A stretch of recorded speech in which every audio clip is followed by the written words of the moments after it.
What Al Green from Texas did was absolutely the right thing. He stood up, he got loud, he disrupted, which is what all Democrats should have done. But of course, they didn't. They sat down, they showed little signs between liar or not true or Musk steals. None of those tiny little billboards are gonna make a measurable difference. Al Green did make a measurable difference. So did Bernie Sanders walking out. So did Maxwell Frost with "Here lives no king" on his shirt.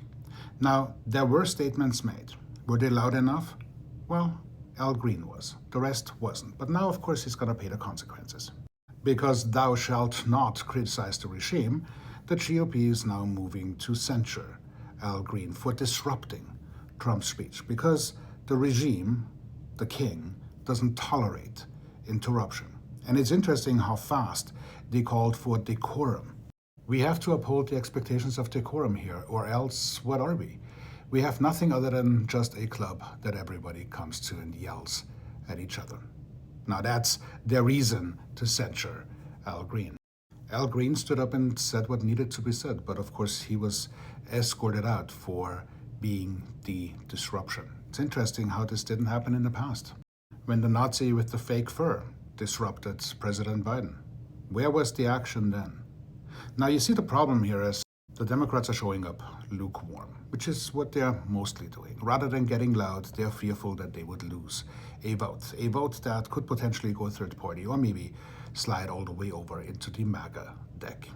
Whereas if they were to take temperature and read the room, they'd realize that we want them to stand up.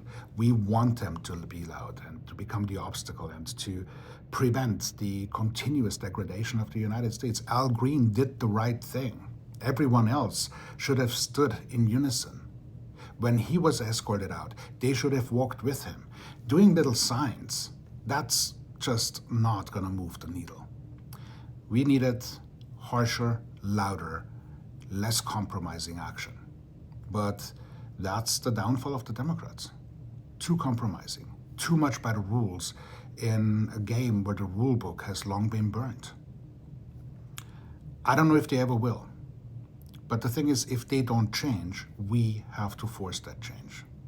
And if we do get the luxury of doing this one more time, then it will have to be in the small special elections until we get to the midterms. And every single time, we have to find a leader who is willing to step up, be loud, and be disruptive for the good of the people.